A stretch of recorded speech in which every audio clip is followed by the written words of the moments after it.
Welcome to Leaves of Grass.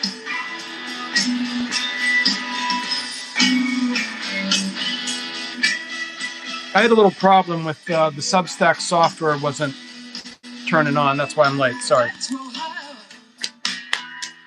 So this is listen.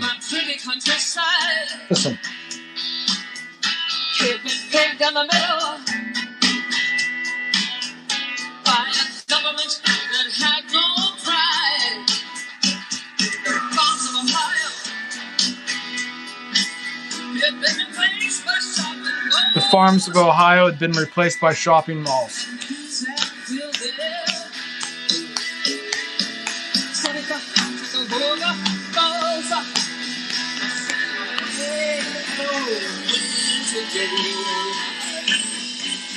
So this is them performing in 2005, a Hall of Fame induction ceremony with Neil Young playing in the background.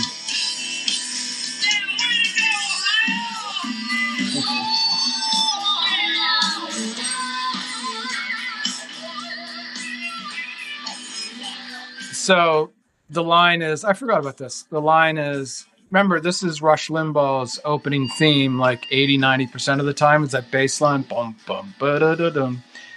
And went back to Ohio to my pretty countryside, the farms of Ohio.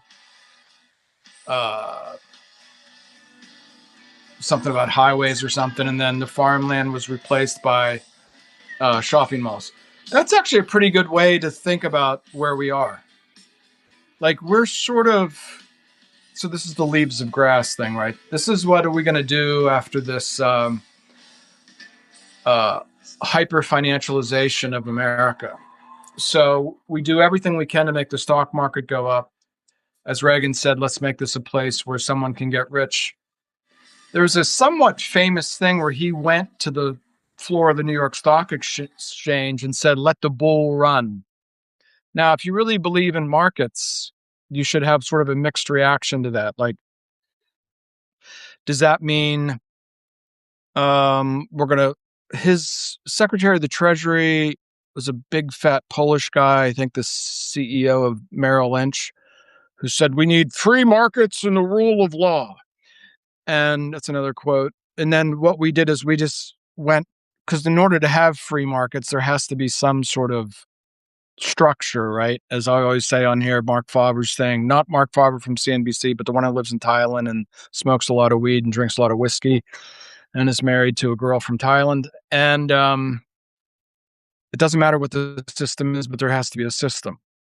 So what we did is we started off with free markets and the rule of law, and we just said, fuck it. We just said, nope, let's just make the stock market go higher and higher.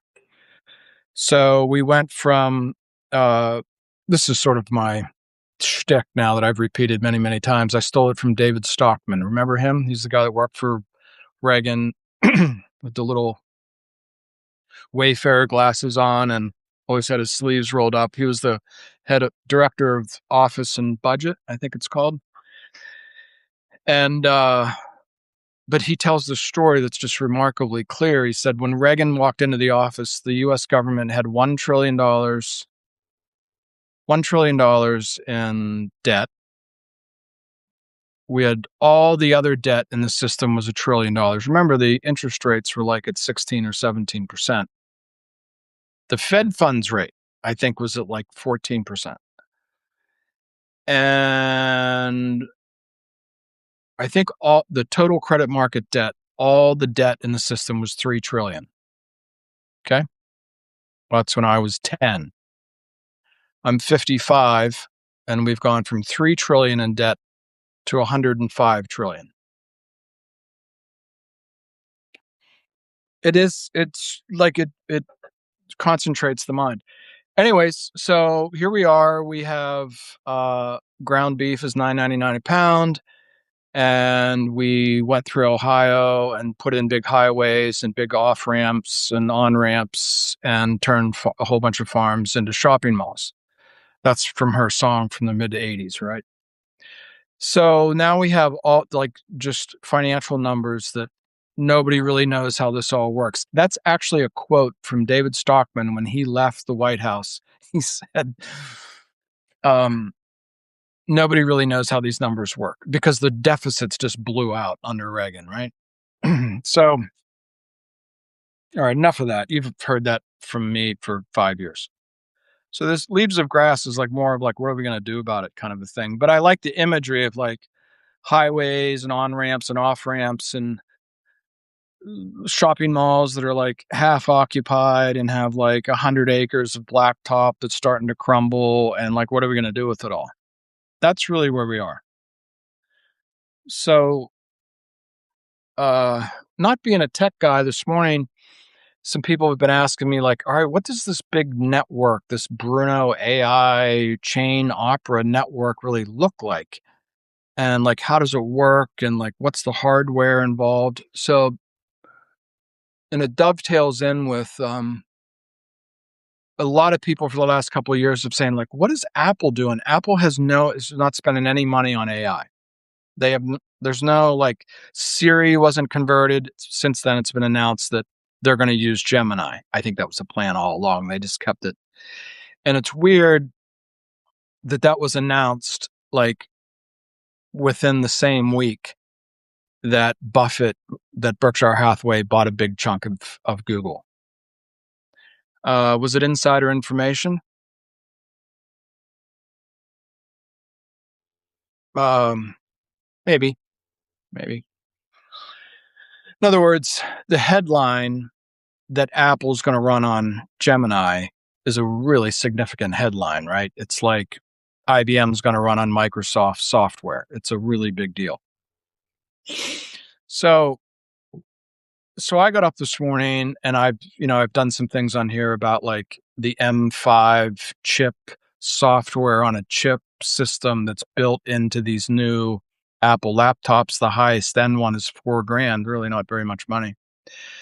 So then the other thing is like, what does this laptop that you open up and what does it tie into? Well, so I'm going to read that to you, but if you'll indulge me for a minute. Because when you listen to the Pretenders, like their sound is like Fender amplifiers and Fender Telecasters for the most part. That real bright sound, like you hear like John Cougar Mellencamp and stuff like that.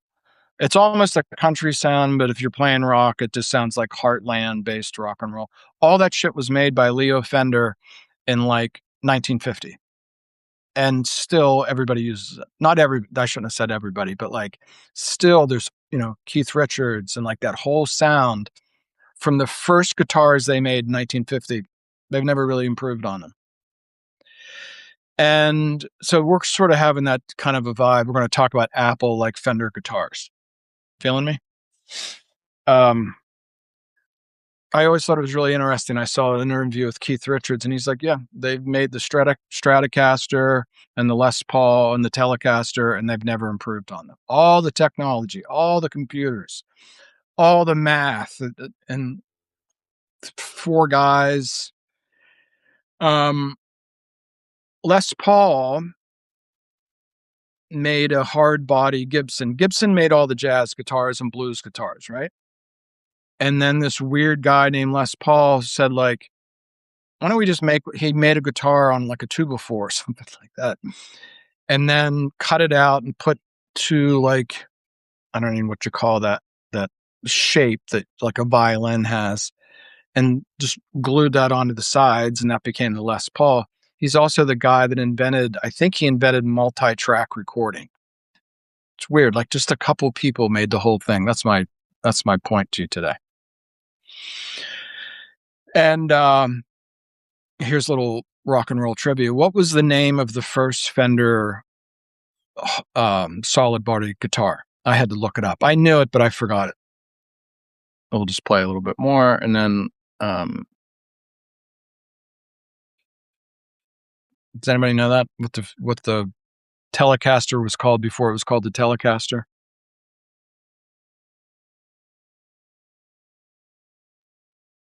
It was called the Esquire, and then it was called, and I think that name had been taken, so they changed it to the Broadcaster, or the Broadcaster was already taken, so they had to change it to the Telecaster.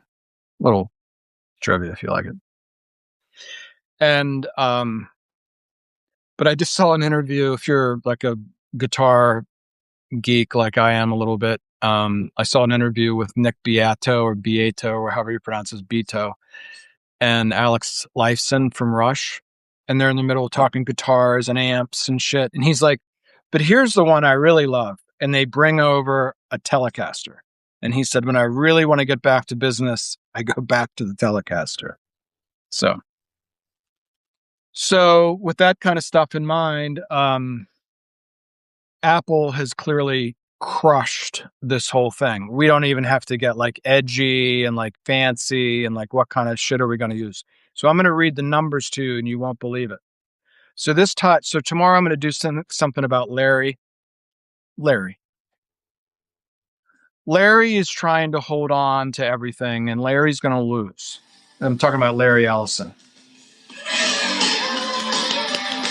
So we're going to talk about Apple's like Fender.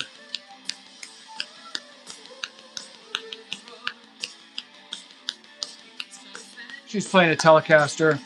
This is her, or not her, the band, the Pretenders, Austin City Limits from 8 years ago.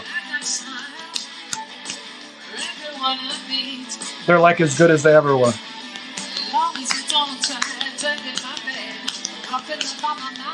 Okay, so. Okay. They're really good.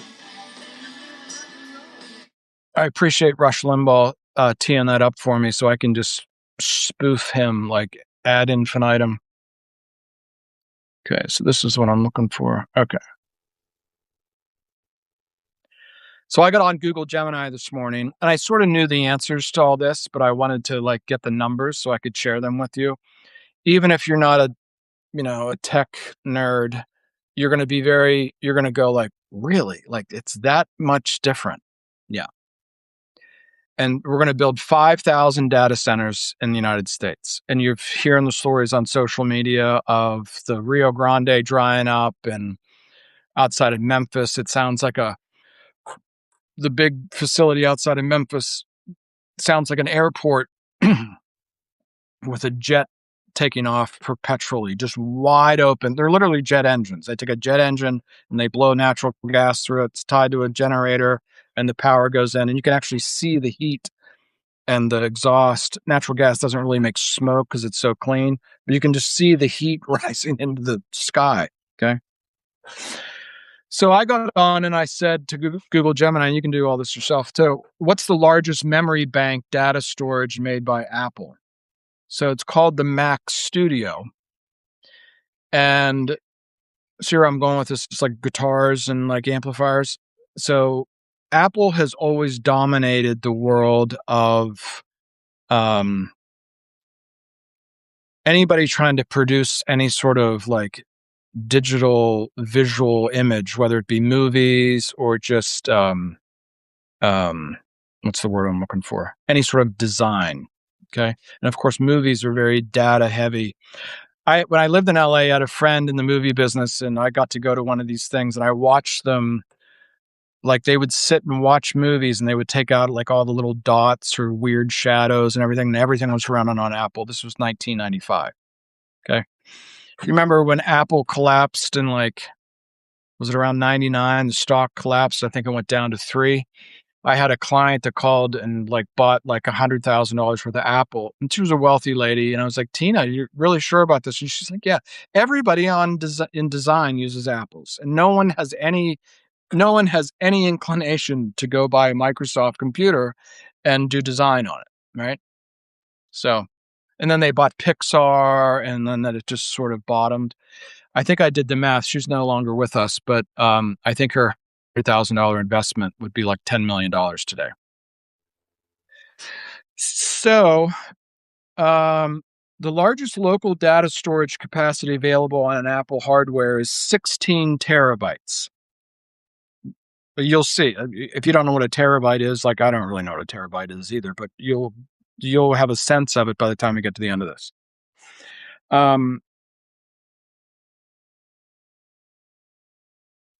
For physical on-device data storage, Apple relies on ultra-fast built-in solid-state drives, SSDs. A desktop Mac can have up to 16 terabytes. MacBooks can have up to 8 terabytes. Now, these are enormous numbers already. Even the best iPhone is 2 terabytes. The M3 Ultra configuration on the Mac Studio can be equipped with up to 512 gigabytes of unified memory. I think 1,000 gigabytes is a terabyte. Of course, there's iCloud, where the whole conversation today is why we don't really need the cloud, and Amazon Web Services and Microsoft Azure and these giant data centers. And when you listen to the numbers, you're going to be like, yeah, like, why are they doing that? So we'll get to that. A maxed out Mac Studio, the reason I call it studio, and they mean like a movie studio, is 16 terabytes, which would hold up to 4,000 feature length movies. Like, you could run Warner Brothers on a box that I think is like this big and about that thick. I put the image up to prompt you to come here and listen to me. If you were editing movies, you could have 36 full-length feature movies stored in a little box this big. Hold on, that's not the fun part. So I said a personal AI server for local AI, because this is the theme that I'm trying to explain. Bruno AI would become local AI, so you can do local decentralized finance. Blah, blah, blah. Unlike traditional PCs where the graphics card GPU memory is separated from the system, Apple Silicon uses a shared memory architecture. The entire 512 gigabit pool can theoretically be allocated to run massive large language models off of one computer that you can go to the Apple store this afternoon and buy for less than $5,000. Did you get that? I mean, every time I read that, I'm like, really? Like, you can run a large language model like Llama from Facebook, which competes with Claude and OpenAI and shit. Remember, OpenAI and Anthropic are these large language models that's going to run the universe. Got a new book, by the way. That's about OpenAI, right? These $1 trillion valuations that need $60 billion, and they're going to sell off 6% of the stock. And you can run something similar on a $4,000 block that you can have in your closet. What models can you run? Llama 3, Meta's flagship model, can run locally on your desk. This is Facebook with like $30 billion in the checking account. Yeah, you can run their best AI model off your desk. You could put it on the back of your toilet and plug it in. Command R Plus Mixtral 8x22, excellent enterprise models for advanced coding, reasoning, and agents. All right. Full quantized 7DB models run like Llama at full precision without compressing the file. I don't know what any of this is. Multi-model run an LLM, a local image generator, and a text-to-speech engine simultaneously. All right. Open source software stack to use. Ollama, the back-end engine. See, people are like, can you really pull? Yes, these things, the software, not only is the hardware built, the software is already built. Download and manage local models with a single command line. It optimizes models specifically for Amazon Silicon hardware matrix encoders. You can like build your own Manus. Open Web UI, the front-end user interface, a beautiful web interface clone of ChatGPT that runs locally. You know what I'm going to say right now? I'm going to use the F word and be like, how the fuck is OpenAI worth $1 trillion if I can run the same thing locally? It's like everybody has the formula for Coca-Cola. It connects directly to Ollama, supports multi-user accounts, handles documents, retrieval, augmented generation, and lets you chat with your models via any web browser. This is all off the shelf, waiting for nice people to engage it. And by the end of this, I'm going to tie this back into Fender because that's how we roll here. While the Mac Studio can scale up to 16 terabytes, you do not need that much storage for strictly AI models. A massive 70 billion parameter model ranges from 40 to 140 gigabytes, depending on compression. Like, this would be totally overbuilt. The thing sitting on your, actually, it's not a bad idea because it sort of cools the system to sit on the back of your toilet. That's funny. You're almost like 8 times overbuilt. A colossal 400 billion parameter model will take up roughly 250 gigabytes, a quarter of it. A box this big you can buy from Apple this afternoon for $4,000. A 2 to 4 terabyte configuration is even more enough storage for a vast library of every major open source model ever fucking released. And a little bit more sophisticated is you could put a couple of these together and have, this is where it gets a little bit beyond me. I don't understand networking, but I understand, like, hold on, we'll get back to that.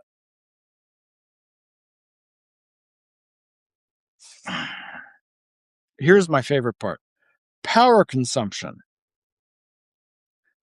So the Mac Studio off the shelf is 512 gigabytes. An NVIDIA PC multi GPU. So this would be like the best gaming box your 20-year-old who plays video games 20 hours a day. This is what you would buy. It also has they're both 500 gigabytes. When they're idle and just plugged in and sitting there, the NVIDIA product runs about 200 watts, like 200-watt light bulbs, if you're old enough to remember incandescent light bulbs. 200 watts.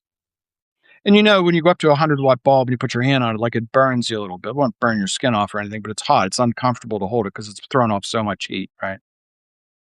So that's 200 watts would be the NVIDIA. But again, it's the same amount of heat. So, like, somewhere in the system, you would, like, go over and put your hand on it. You could feel the heat rising off the computer. That's why it has a fan or a big aluminum thing to disperse the heat and all that. The Apple product would, at idle, is 9 watts, like an LED bulb. 9 watts compared to 200.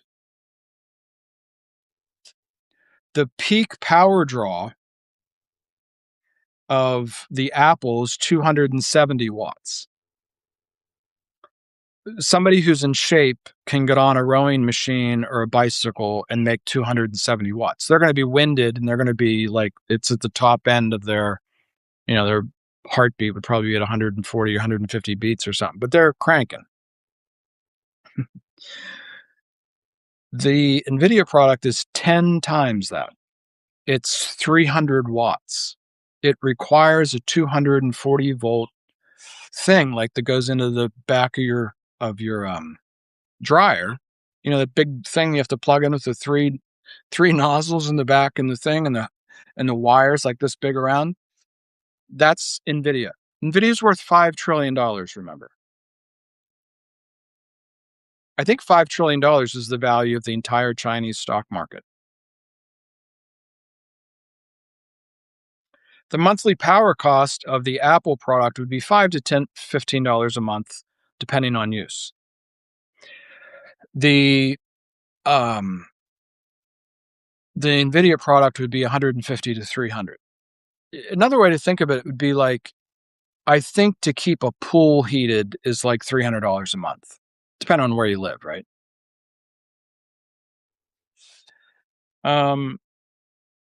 To keep the Mac Studio idle for the month costs $1.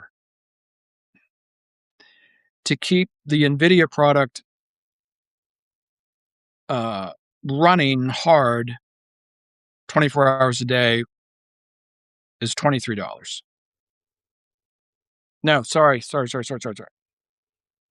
No, if you're running the Mac wide open, it'd be $23. Like, not really a lot of money.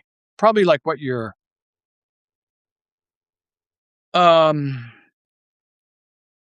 probably like what your oven uses if you use it like a couple times a week. So Gemini says, "Are you looking for a specific use case?" So I said, "Yeah, a small bank with $1 billion in assets can." I said, "Can it run a small bank of $1 billion?" And it says, "Yes, a small bank with $1 billion in assets can absolutely run on local AI operations on a cluster of maxed out Mac Studio systems. A $1 billion bank typically serves between 25 and 75,000 customers and employs 100 to 250 staff members. So you'd have a couple of these little $4,000 boxes somehow networked together." Now, it goes on to say that banks, under regulatory reasons, cannot operate that way. They have to run off of IBM mainframes, and they use like Fiserv software, and the accounting and the regulations have to be able to look through it and everything. But just the throughput, the firepower of the system is there. For like 10 grand, you could run a small bank.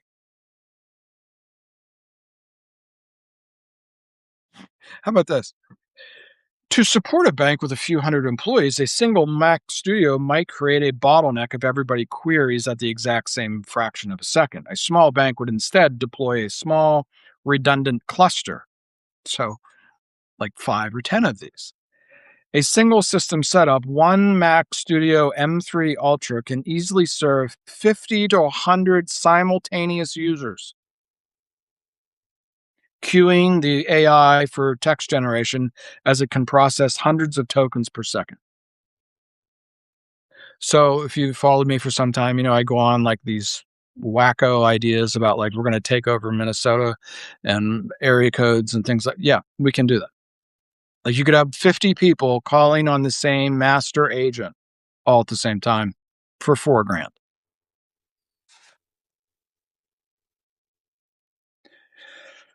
Then it goes on to say the limiting factor here is the software gap, the regulatory compliance, and the data security. But just the raw throughput, just like the horsepower, right? So again, back to my Fender analysis. So I love to watch these like interviews of like different musicians talk about each other and like how they got started and everything. And everybody, if you like rock music, you know the thing about Jimi Hendrix was discovered at Cafe Wall in Greenwich Village, and was it Chaz Chandler? It was the bass player from the Animals discovered him and said, "I want to take you to London." He said, "Under one condition, you have to get me on stage with Eric Clapton," which is, the greatest story in all of rock and roll. And of course, he famously blew him off the stage, and he was playing Killing Floor, and he went in and like had to have a smoke break and all that. And then like the next day, Eric Clapton calls Pete Townsend and says, "Do you want to go to the movies?" And he's like, "Yeah, Eric, sure." I guess they were like good friends, and they're sitting there in the middle of the movie. And Eric Clapton says, I think it was Eric talking to Pete. It may have been the other way around, but I think it was Eric talking to Pete. And he said, "I just heard the guy that's going to put us all out of business." So then Pete Townsend meets Jimi Hendrix and said, and it's funny if you watch the video, Pete Townsend's like, "What? Why did I give away like the store?" He said, "I introduced him to Marshall amplifiers." And of course, Jimi Hendrix, like massive sound is from these massive Marshall amplifiers, which were just invented. It's like a couple years before or something like, or just became popular. Anyways, that's where I'm at with this. It's like Apple is Marshall. It's like has more. If you've ever played a guitar and you like go into a store and you get like 100 watt um, Marshall amplifier, you can't turn it up. It'll chase everybody out of the room. It's so powerful. So here we are, all sitting around talking about how OpenAI and Anthropic are worth $1 trillion, and there's going to be 5,000 data centers, and they're all obsolete. They're fucking obsolete. Now they're going to use them, but tomorrow I'll do a thing about Larry. It's mainly Larry Ellison. So I just subscribed to Black Swan Files, and you should too. I don't know, it's $8 or something. And they're just like telling you, like, these things aren't even like they've been a year or two ago. People were talking about AI. Nobody really knew where this all landed, right? We were all like, what? What's AI? And now it's like, well, you could run a bank in your bathroom, and still they're going to go build these massive mega systems. Now, the Black Swan guy is saying, no. These are big software companies that are going to be put out of business, like Eric Clapton and Pete Townsend in the movie theater together. Of course, they weren't put out of business, but, just go with the story. Oracle has origins related to intelligence, if you know, as does Amazon, as does Google, as does Facebook, as does all of them. Because the internet was created by DARPA. That was real edgy to talk like that 5 years ago, and now it's common knowledge. So think about this. Let's just for fun say that Oracle is, it's embedded in probably 50, 60, 70%. It's the software that like 2/3 of all Western corporations run on, which means if it is tied to intelligence, they can see everything that's going on in real time. Every transaction, every order, every time Exxon, drills a well, they know every single thing that's going on. They can track all the emails, everything. Well, let me tell you something, Linda. Now we have a bit of a problem, don't we?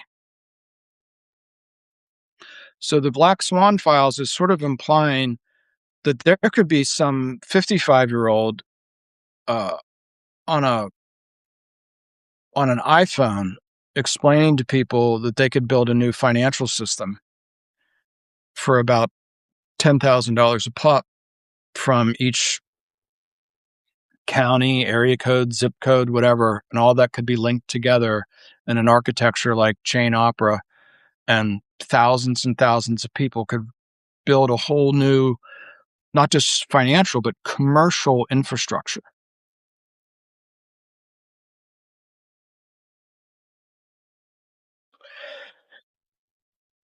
So let's just keep going with the rock and roll thing. Can you imagine in 1955, like Frank Sinatra, and the best jazz was created in the end of the 50s. And right in the middle of it, you would say, well, there's going to be this country singer from Memphis who mixes gospel and almost bluegrass, and like they play a drum and like a Gibson jazz guitar. I don't even know. They didn't even, I think when Elvis started, they didn't even play a drum. There wasn't even a drum. I think Roy Orbison was the first guy to record a country style song at Sun Records with a drum. I think when Elvis started, there was Scotty Moore, and there was that big upright bass owned by Paul McCartney and Elvis. And it fucking blew everything off the radio. It's a pretty good analogy. I'm going with it. So Larry has a big problem. This is why now let's think about Larry. I'll give you a little tee up for tomorrow. So Larry owns Oracle. Larry's top 10 wealthiest people in the world. Larry is also the biggest private contributor to the IDF, which makes him a war criminal.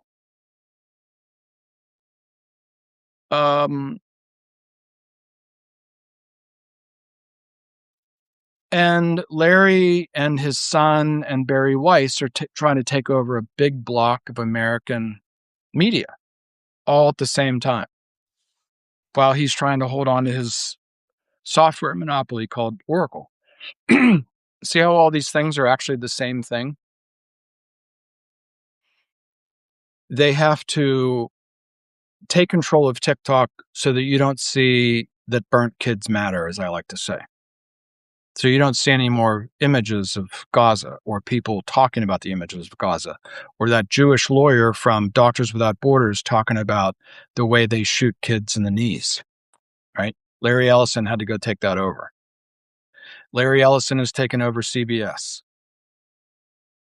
Larry Ellison is spending money. Now, I did a bunch of shit like a year and a half ago, and I was like, do you guys realize that this guy is borrowing hundreds of billions of dollars, some of it on balance sheet, some of it off? I just posted a thing. Moody's. Moody's has just discovered that software companies are borrowing money off their balance sheet. Isn't it tremendous that we have these credit rating agencies that are staying up late at night? I studied philosophy and I know more and I've put out more information about off balance sheet borrowing by the Magnificent Seven than fucking Moody's. It's $668 billion, which is very interesting because that's about the total package of mortgage sausage that caused the great financial crisis. It's the same number, 660 billion. I guess there's a alarm that goes off at Moody's when it hits 500 billion. They start to look at it. When it's 600 billion, they say, Bob, you got to get on this. And then a month later, they release it. I don't know why I'm laughing because it's not funny, but that's how America works. There's all these sophisticated, educated people from fancy schools that are really drilling down into all this to see how this all works, fits together. When Lehman Brothers went down the stock went down 45% in a day. It went from like $140 to like 66. And then 4 days later, it was at 2. The day it lost 45% of its value, Moody's announced that they were considering a downgrade. Warren Buffett testified, I think, in front of a congressional committee because they owned Moody's. They owned either the majority or a big chunk of it or all of it or something like that.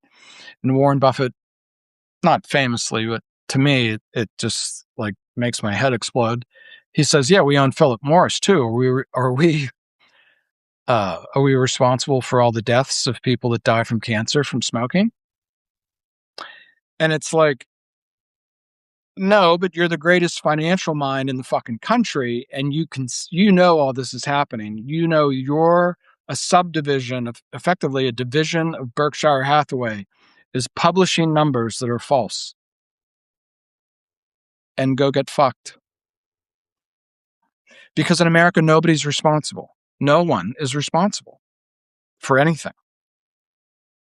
So you're going to have to make your own systems. You're literally, I think, I'm sheepish about this, pun intended. We're almost going to have to make our own government. Your municipal government doesn't have any money. The federal government doesn't have any money. The states are just keeping afloat. Like everything you see as it goes, and it's late last night, I published the Moody's thing and I was reading this other article. Executive Vice President of Exxon says the fucking petroleum thing is like, it's interesting whenever you see these corporations, which are so powerful, they have so much money, but there's just things that are out of their control, right? They can't just make an extra 20 million barrels a day by like flicking the lights on and off. You know what I mean? They can like, if you say, can you guys just make diesel fuel at $4.50 for the next 10 years? They're like, yeah, we can do that. If you just let us alone, give us a fixed interest rate or something stable so we can get the capital deployed and all that, and a relatively stable oil price. Yeah, it's just like watching Landman, right? They can't. Well, we just blew up the United Arab Emirates, and they're like, yeah, what the fuck how are we going to replace that? Right? I mean, they'll go up into the Bakken and they'll do their best. But the graph, remember Trump taking on Biden about the Strategic Petroleum Reserve during COVID? Well, the graph of the Strategic Petroleum Reserve looks like this. It's like, meow, meow. And and all this is hitting at the same time. The the insane build out of these data centers, the the financial condition of the federal government is already like raising eyebrows. I mean, I don't think. Okay, so the 30-year bond went over 5%. Big deal. But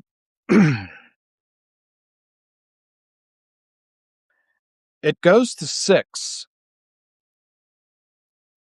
and there'll be a lot of big investment funds that are just like, we can't do this anymore. I'm one of the few places on the internet where you can actually find a graph of the 10 and 30-year bond that was issued during COVID. Did you know that that bond is now worth 50% less? I know if you've heard this for the first time, you're like, there's no, yeah. The debt that the US government issued during COVID is now trading for 47 cents on the dollar. That means somewhere in some sovereign wealth fund or some pension in Germany or something, somebody has a 52% loss on a US government security they purchased during COVID.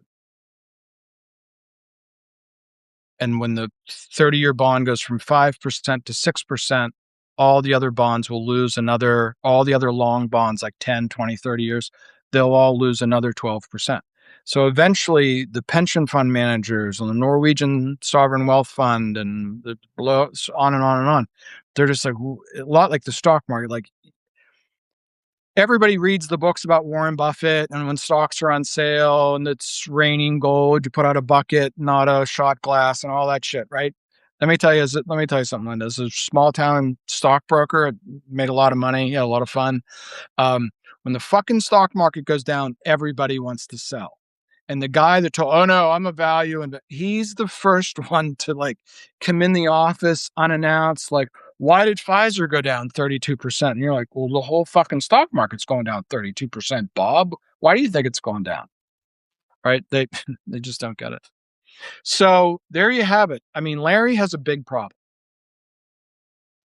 Larry's business model is every corporation in the world needs to run every transaction through us. And now that is just technologically no longer the case. When they got started in the 80s and 90s, like, I don't know, pick your favorite business. Over the hill, they used to make, I don't know if they still do, but they used to make like everything you put on a hose was made up over the hill. DeVilbiss, probably 400 employees or something like that.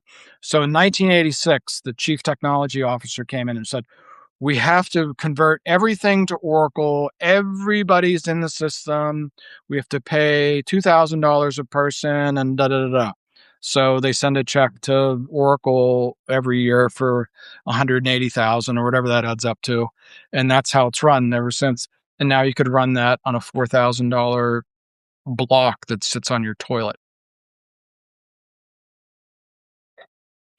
And really, very few people really are articulating what AI really is. It's this two like sort of visions of the world. So this enterprising young woman wrote this book. I've seen her in a video, so I ordered the book.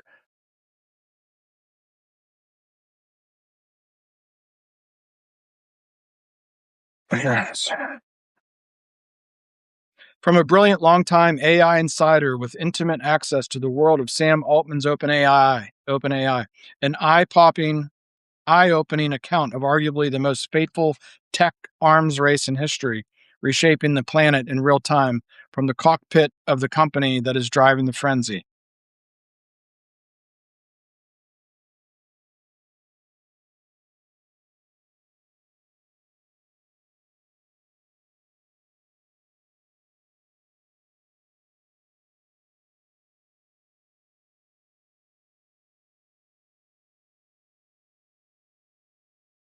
Okay, so long story short, she was embedded at OpenAI, and everybody, all the executives at OpenAI refer to Sam Altman as a criminal, literally as a criminal. He's also in court because his sisters accused him of sexual assault. So, so Larry has a problem.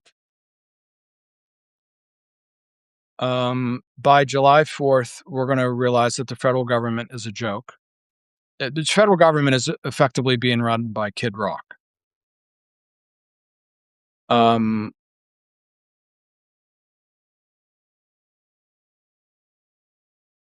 states don't really have any money.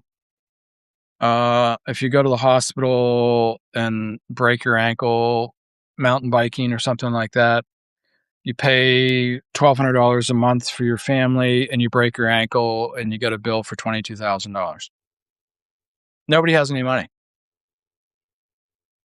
73% of the population say the economy is getting worse. The people from Exxon, executives from Exxon are like, what the fuck?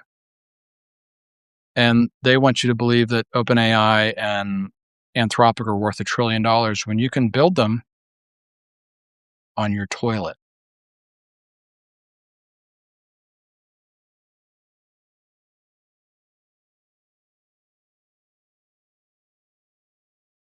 So here's what we have to look forward to this July 4th, live from the Rose Garden. So we need to build our our own like alternative government kind of a thing. Yeah, that was that. The hardware exists, the software exists, the vision exists, people to deploy it exists, ideas about what to do with it exist. It's mainly about investment.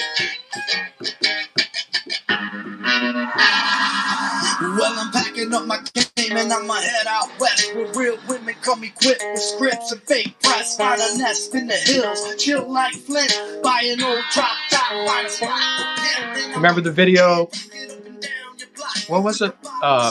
Miller Lite like got the tranny like to do the advertisement for, and he went out with like a machine gun, like an AR-15, and like opened up on it. That's what we have looking forward to is July 4th.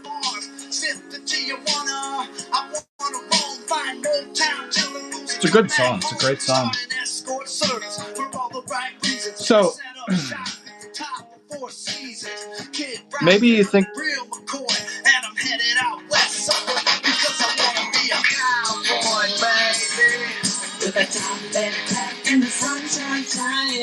so the oligarchy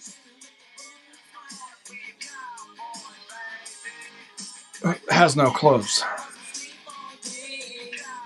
The oligarchy is just trying to cover its own ass and just is putting up these enormous $1 trillion Kid Rock fantasies so that we don't all go, what the fuck is like,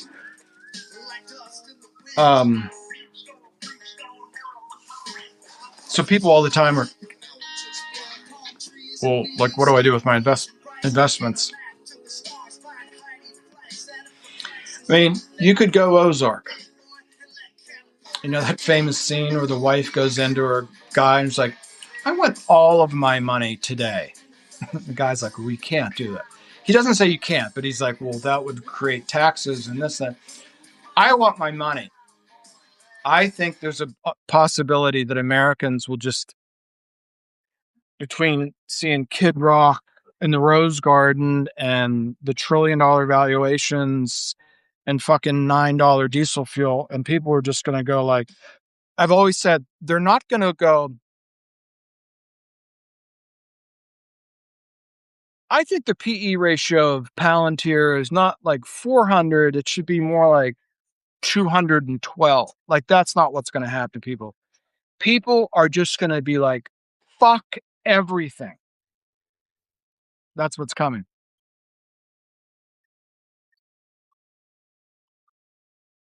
They're going to Ozark. So that's what we're doing. We're like building the Ozark. Like, I want my money. I want to do my shit with my money. I want to decide what it. Like, if I need beef, I'm going to buy a cow. I'm not going to like buy John Deere stock because those two things aren't related like people think they are.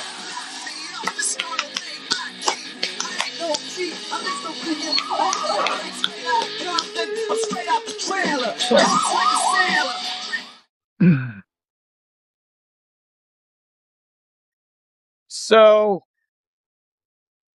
now the real question is, in investment business, there's something called the mass affluent, and the numbers used to be like a liquid net worth of 2 million.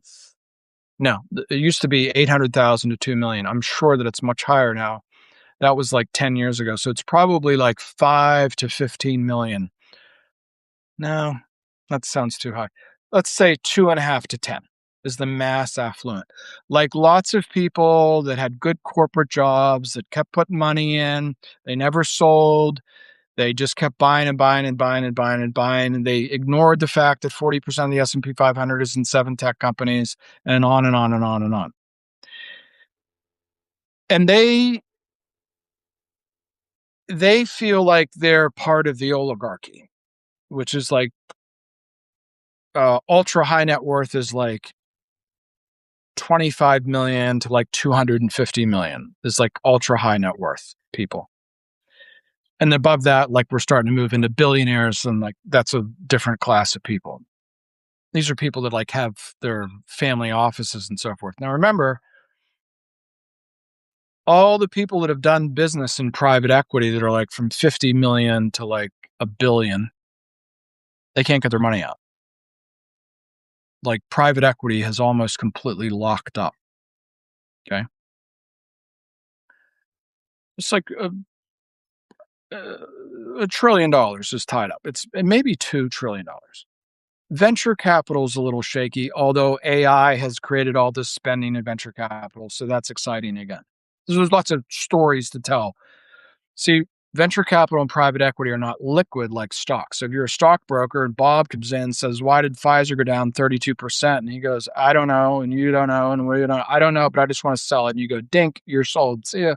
And that's the way to get Bob out of your fucking office. Do you follow the thing? If you sit there and just like talk him into it, like play Warren Buffett, he'll get pissed off and think that you're trying to play him. So everybody sells at the same time, reinforces the feedback loop, and then Warren Buffett comes in and buys everything for 40 cents on the dollar.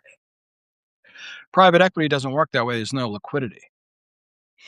Private equity has like $1 trillion worth of Bobs saying, I want my fucking money back. And they can't give it to them. Hold on, it gets worse. Then the private equity funds, in order to operate, they lock money up for like 5, 7, 10 years. Then, in order to keep staying in business, they make management fees on what's in the till right now in the portfolio. But really, they have to go fund the next round. They have to go back to Bob and be like, Bob, can we have another $10 million? And he's like, well, you have my $10 million and you haven't given me any money back yet. That's what's happening in private equity right now. There's not 30 people on the internet that'll explain that to you. Venture capital is a little bit better, but I did a piece about Barry Sternlicht and Starwood Capital. Their S-REIT, their real estate private equity thing, has locked up. I mean, that's like a brand name. That's like a Berkshire Hathaway. That's like a brand name in the high net worth world. Everybody knows what Starwood Capital is. It's like the Mercedes-Benz of real estate. It is like the premier thing. And they locked that bitch down. Okay. Now, retail investors are still, Trump's going to make a deal. The oil prices will just go boom, right back down. Beef prices will go down. Like, it's all working. They have no fucking idea what's going on. They're making crazier and crazier and crazier, more and more and more concentrated trades. Have you seen the stock market of Korea? It's like up 300% in the last 6 months. So at some point, it's not retail. It's not the guys that are going to watch Kid Rock. They're going to sell stocks that you have to worry about because they don't have that much. At some point, it's like this people that think they're in the oligarchy. They're going to be like, oh my God.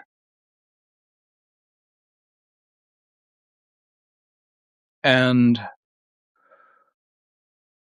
the way the thing has worked since Reagan is, well, we're going to liquidate General Electric, but we're going to financialize everything. We're going to financialize means to liquidate. Like if you're a stockbroker in the country, what you're waiting for is somebody to sell a business, retire, and have their 401k become liquid, or sell a farm. And then you take all that stuff and you liquidate it, and it goes up into the stock market and you get paid for it. That's what we've done since Reagan. And people believe that that works, right? And the CEO of NVIDIA went to China, and people were like, yeah, they're going to open up China. Trump's going to do a deal with China. And like NVIDIA is going to start selling to China because China can't make its own chips. Like, this is how absurd this is. And President Xi sat there like with his big panda bear face. You know how he always has, President Xi always has that little like smirk, like smile on. No matter what the situation is, he has the exact same look on his face. And he basically just said, you can get fucked. We're not buying your chips. NVIDIA is $5 trillion. Uses over 10x more power than an Apple product that you can go buy this afternoon at the Apple store. That's sort of a problem, isn't it?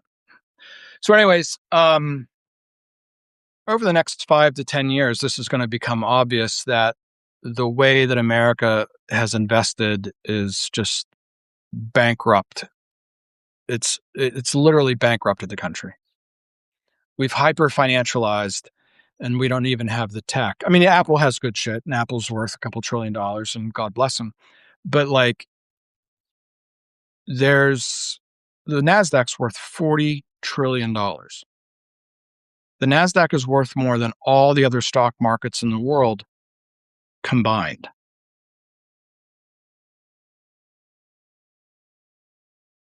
So, I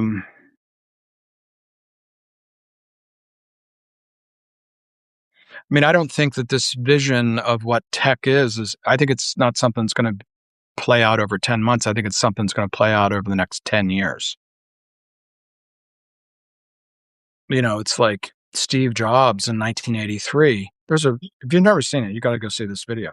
Steve Jobs in 1983 talking about his little PC thing, you know, the cute little thing you slide the disc in and all that, how that's going to be connected. In 90 seconds, he explains the next 50 years. He said that's going to be connected and networked with the other computers, and then that'll be done wirelessly. That's Wi-Fi. And then those networks will all be linked up with all the other networks. That's the internet. And then that will become mobile. That's the laptop.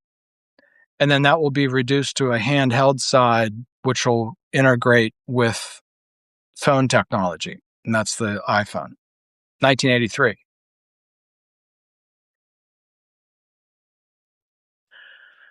So if you have $8, I mean, it's worth 20 minutes of your life to go read the last couple articles of the Black Swan files. I mean, you'll go like, this can't be true. This can't. He's telling you that it's over. Like, Larry's over. That's why Larry's buying CBS, Larry's buying TikTok, Larry's is taking massive off-balance sheet lending. Larry bought back, I did a thing, I think it was over the last 10 years, Larry owns 40% of Oracle. Oracle is Larry. Unbelievable. Larry bought back not Larry, but the company bought back like $60 billion worth of stock, and they're going to borrow that much like every 6 months for the next 4 years. Did you get the joke? Like they just heaved the cash out of the checking account month after month after month, and now they're in an absolute panic. They're spending money so fast that even Moody's can't ignore it anymore. So tomorrow we'll do a piece on Larry.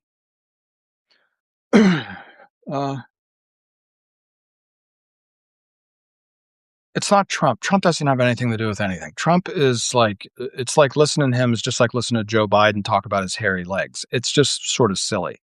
So we're going to get Kid Rock. We're going to get Trump. I guess he's gained 14 pounds. It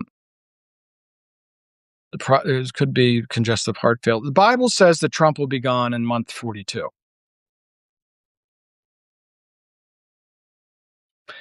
Seriously, it says that the Antichrist has like a sidekick who's like the man of, what's it called, perdition or something like that, and he'll rule 42 months. And the Illuminati have a good sense of humor. They love things like this. I would look for Trump to disappear in month 42, which would be, what is it, 2000, like late 27, Trump will be gone and be replaced by J.D. Vance, who's had like 4 names and 3 books written about him and millions of dollars thrown. He's like a white Barack Obama. Nobody knows who his parents are or his background, his real background. Sort of came from nowhere, went to the Marine Corps and got into Yale Law School, and like, wow, really, really impressed people at Yale Law School. I mean, I've been around people that went to Yale Law School, like JD fucking Vance isn't even in like there. Somehow this guy got to, just like Obama. Well, nobody from Columbia even remembers Obama, right? Well, he was the editor of the Harvard Law Review. Can we no, can't read any of his stuff.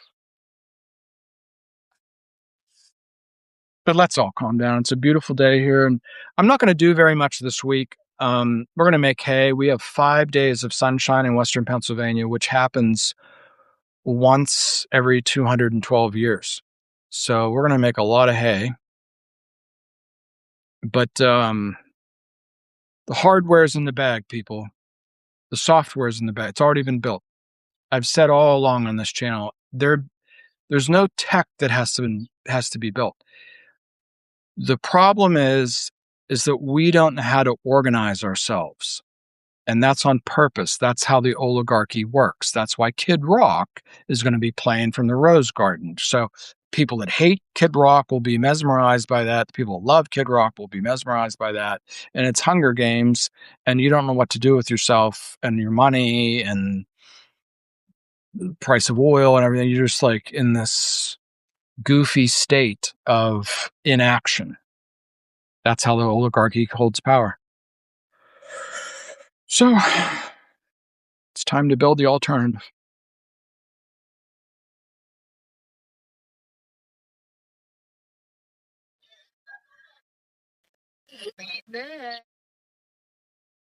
It's on here.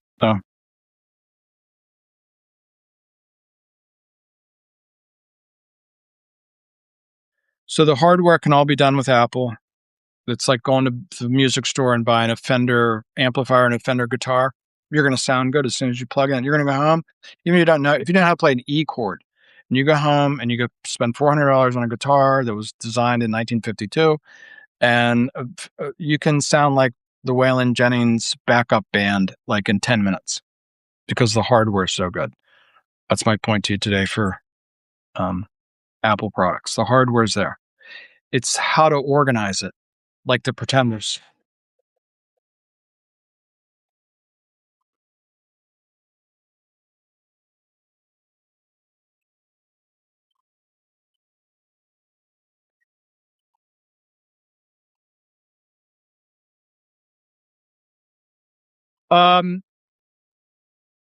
More and more, everything's going to be paid.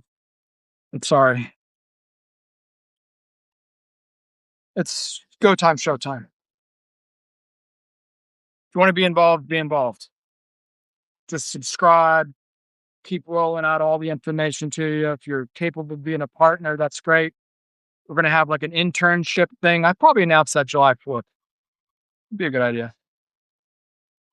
The intern thing would, like, if you participate, we'll pay a student loan kind of a return.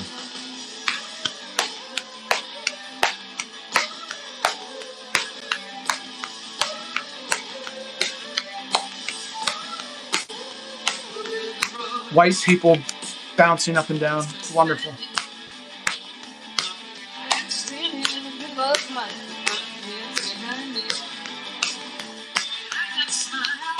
Yeah. All right, DM me with questions, and I always give out my emails and phone number too.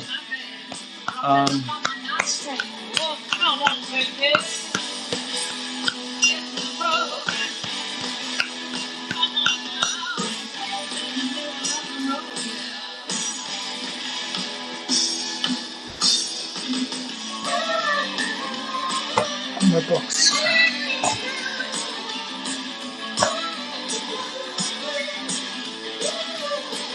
It's just the evolution of the internet, people.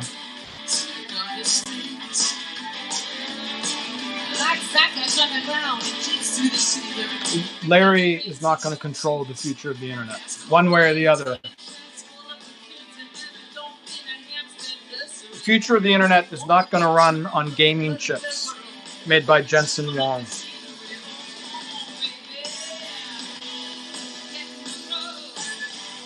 They're good, aren't they?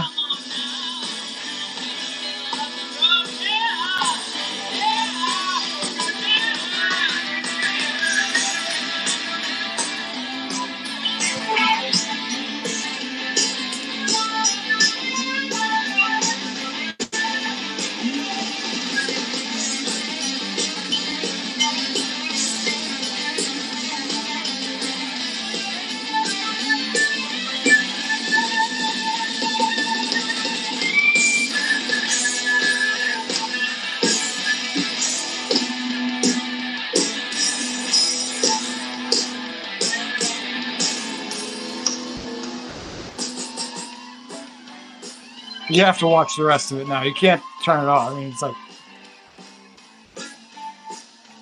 This is 8 years ago, by the way.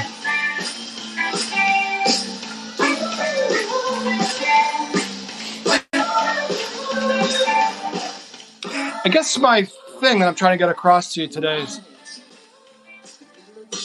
you could go to Guitar Center and buy all their hardware, and you could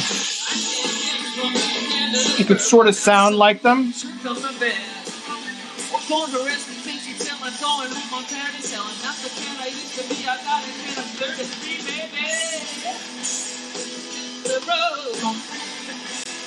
Come on down. She's so fucking cool. I don't even know what to do.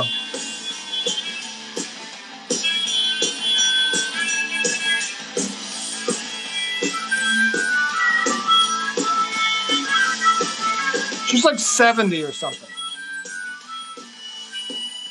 More bouncing white people.